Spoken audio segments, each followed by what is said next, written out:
This is AIM Agenda. Thanks for your company this morning. Joining me now, Liberal MP Kelly O'Dwyer and Labor MP Andrew Leigh. Thanks for being here, both of you. I want to ask you, first of all, if I can, for a quick reaction to the devastating attack on the US consulate. Really disturbing.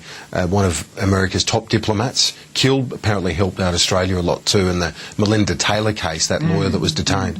Look, Ambassador Stevens is a real friend to Australia, and I think this is just a horrific attack. I do want to say, Kieran, that I think that no one should be blamed for this but the people that attacked the embassy. The idea that we ought to be blaming this on movie makers or anyone else just smacks of the response that we saw after Salman Rushdie's satanic verses. We need to focus on the perpetrators here who invaded US space and killed diplomats, and that's just awful. And this attack did happen. I should recap for our viewers that aren't familiar with it. It happened under the cover of a protest based on that film that you referred to, made by I think it was a Coptic Egyptian filmmaker. But your thoughts on it, Kelly, overall? Well, look, I agree with Andrew. I think it's an absolute tragedy that this extremist violence has again been perpetuated on a US ambassador. And I join with both the Foreign Minister and the Shadow Foreign Minister and Andrew. We were all absolutely united in our horror that this has occurred, and we obviously feel for the families who are going to be affected by this. I agree with Andrew that he's absolutely right. There will be calls probably in the coming days to look at whether or not the filmmaker is to blame, and it's very similar to the calls that we saw after the cartoons that occurred in Holland, and it's absolutely not a justification for this terrible violence, and we should absolutely categorically reject that analysis. It's a reminder of how precarious it is, certainly that government trying to establish itself. Let's come back home for a moment, look at the fallout of the state budgets and cuts that we've seen this week in Queensland, the increase in the royalties, the coal royalties. It's a real problem for Labor structurally in its budget, isn't it? Because you don't have to compensate the miners as promised under the mining tax. Well, Kieran, there's two ways you can tax mining. You can either tax based on royalties, which are basically a fixed dollar amount per tonne, or you can tax on a profits basis. The profits basis just makes more sense economically. It's more efficient, for a more efficient way of taxing mining. That's why we moved to it with petroleum in the 1980s. That's why we've moved to it now with mining overall. And you see that shift around the world. So Campbell Newman's increasing an extremely inefficient tax, and that's just one of the set of crazy decisions he seems to be making. You will, and which is a big problem for Labor, because you essentially wrote them a blank cheque. As the Finance Minister has said, that has an impact on the federal budget. I just think that Campbell Newman is making a set of very bad judgment calls. I mean, getting rid of breast cancer screening, firing nurses, getting rid of public servants, scrapping the Queensland Literary Awards. This was once the smart state, and I think ought to retain that title. Are you worried about the message it sends to business? Jack Nasser from BHP, Kelly O'Dwyer, he says it's dangerous.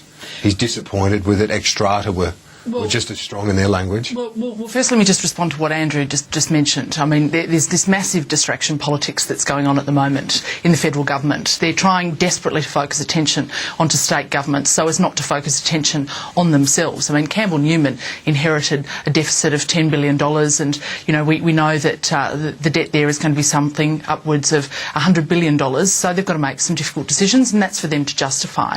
But the point I would make about the mining tax is that the government had a number of iterations of this mining tax, which is really just a tax grab.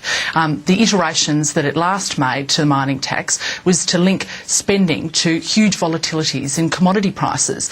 They have put our budget position in a very precarious position. We've already seen commodity prices come off over 30% over the last 12 months.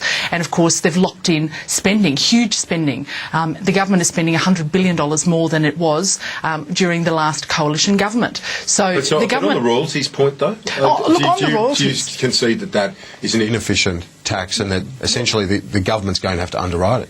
Royalties, I mean, the government has designed their own MRRT here, and they can justify the design of that tax. We have said from the very beginning it's completely flawed. It's completely flawed, and it was not a very sensible mechanism to actually lock in the volatilities that I've just mentioned.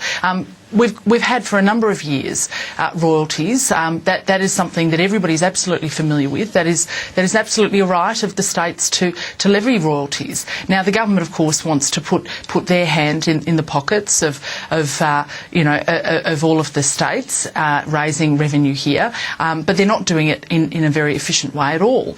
So frankly, we think that the mining tax that's been designed with the three big miners is not the best tax, well, Andrew, and we reject it. It does look like the government is doing its best to use the states, their fiscal decisions to turn this to a federal argument, and turning it to Tony Abbott, trying to link this to a warning, a campaign, a scare campaign about Mr Abbott. Well, Kieran, if Mr Abbott had been upfront with his policies, then we'd be having a debate about Tony Abbott's policies. If you believe Andrew Robb, there's 49 policies sitting on his desk. He says he's even designed the covers of them, but he won't let them out. He won't send them to the Parliamentary Budget Office, which Kelly supported, for costings.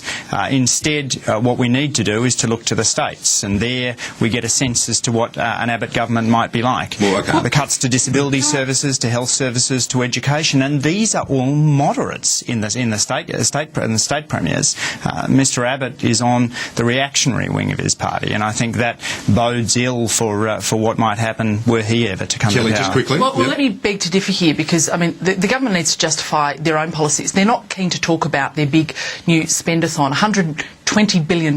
They've created a big budget black hole. They're not keen to talk about how they're going to fund that. The second point I would make is that the Greens, who are their partners in this coalition Labor-Greens government, have got a number of ideas as to how to raise new taxes. They believe death duty should be introduced. This is something that, of course, the Treasurer refused to rule out in the Parliament only yesterday. They believe in new taxes with respect to superannuation and mucking around with superannuation yet again. Again, this is something the Treasurer has refused to rule out. So I think there are big questions the government needs to answer.